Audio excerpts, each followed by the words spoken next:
Hello,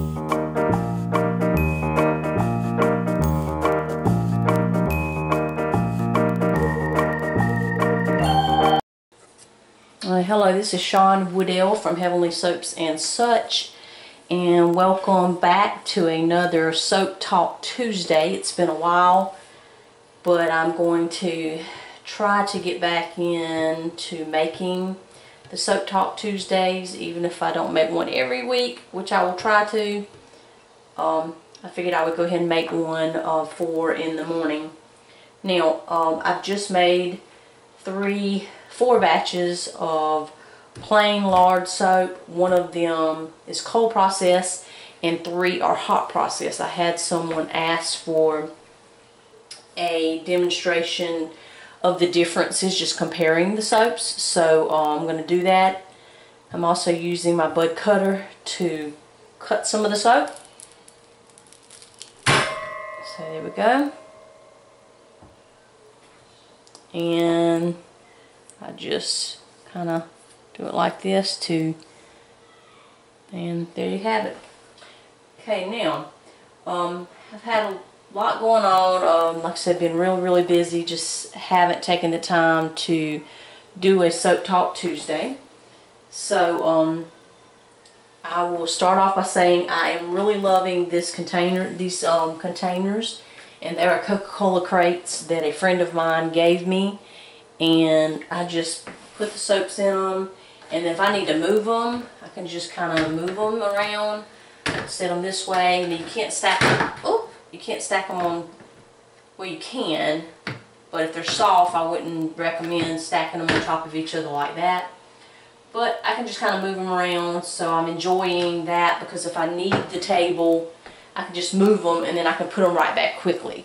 I don't have to worry about picking all the soaps up one by one, or having to figure out, okay, I can't make something because I've got all this stuff in the way.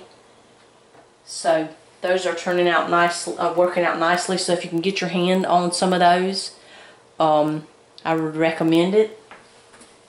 And I was lining the bottom of them, but I quit that because the holes in the bottom allow for airflow, and there's no oil seepage out of these soaps, so I don't really need anything lined on the bottom. And I'm trying to just cut corners with saving time, you know, figuring out things that I don't have to do, don't do them anymore, just so I can save time. Just like I'm doing a Soap Talk Tuesday while I cut this last loaf of soap. Now, I wanted to give you a follow-up on the soaps that I rebatched.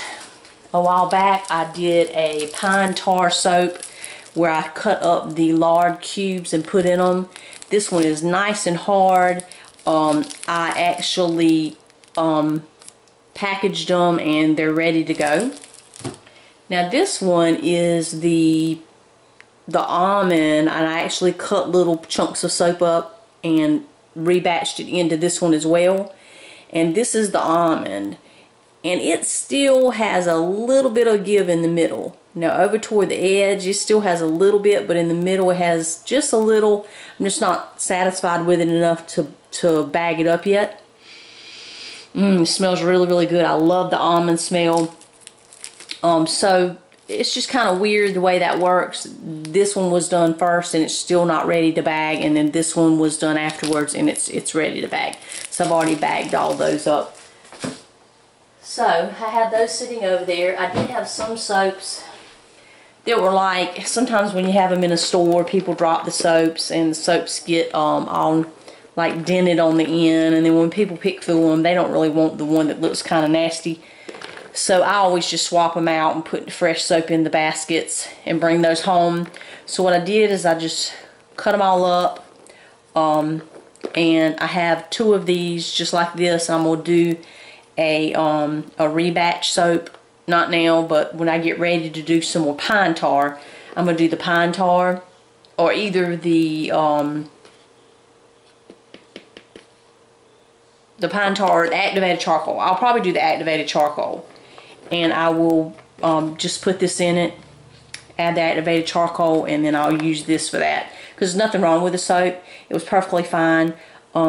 I just have so much soap like in the bathroom, like with just the end pieces, As you can see, like these here, that I just don't need any more soap. So I'm going to use that for that. So I've got them over there drying out.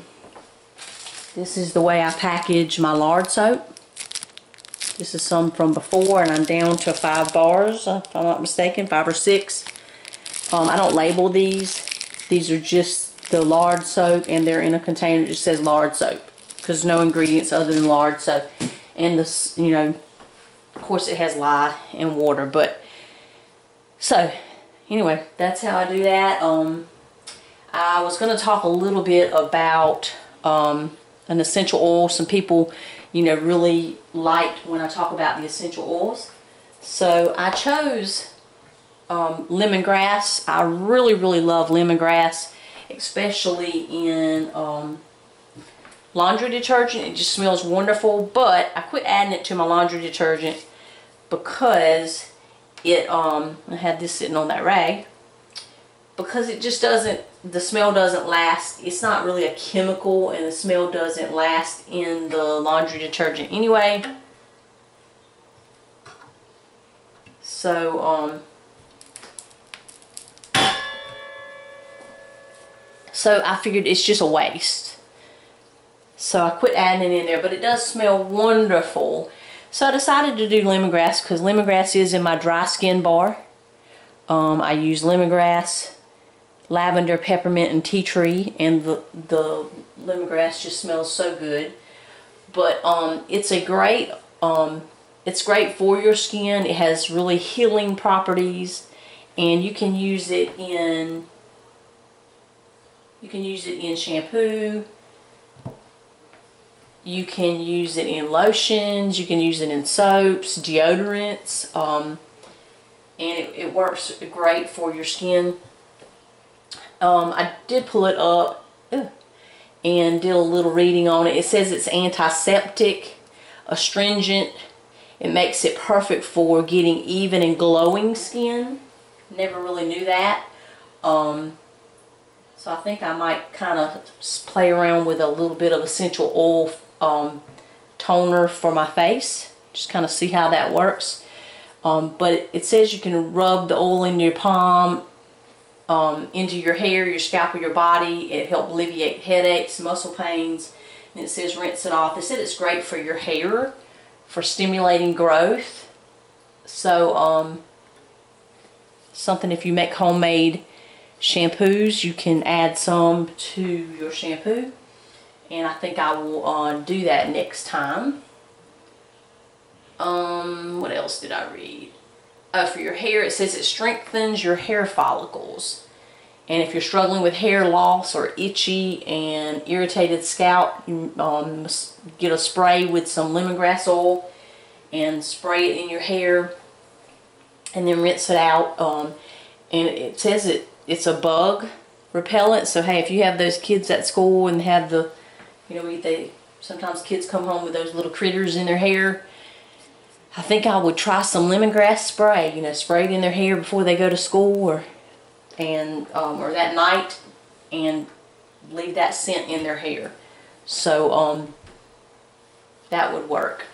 Also, it has it says it's a natural repellent. It says it gets rid of ants and all that kind of stuff, but I'm gonna stick to more body type stuff. I did find it says it's a stress reducer and a sleep aid. So if you have a diffuser, which I have in my bedroom, you can diffuse that, help you sleep, reduce stress. And it goes on talking about detoxing. It helps with headaches. I'm not going to go into all those. It says it's soaps, deodorants, shampoos, lotions, tonics, air freshener, deodorizer. It says it blends well with geranium and bergamot. And I don't have those two essential oils, so I'm really not sure. Like I said, I use mine only with the lemon, peppermint, tea tree, and lavender. But I think I'm going to make just a lemongrass soap and just try that and see how that does. But it says that It's clean and calming aroma. Relaxes and tones your muscles. Says it relieves muscle pain, rheumatism, period cramps, stomach ache, toothache, migraines, headaches. You can use it for a foot bath, a massage oil. It kills pets, fleas, the fleas and lice on your pet. Says you can add it to your bath water. But it says it can kill both internal and external bacterial and fungal infections, such as ringworm and athlete's foot, fever, digestive issues. So to me, it just has a lemony smell, and it has some undertones, some earthy undertones, but it just has a really, really good smell. If you've never smelled lemongrass, I would recommend getting some and giving it a try. Now I'm going to clean off my bud cutter, and what I do is I just kind of carefully take an old rag and go up and down on the wires nice and gently. I like to clean it off, and that's it. So this is Sean Woodell from Heavenly Soaps and Such. I hope you've enjoyed our Soap Talk Tuesday, and hopefully I will see you again real soon. Thanks for watching.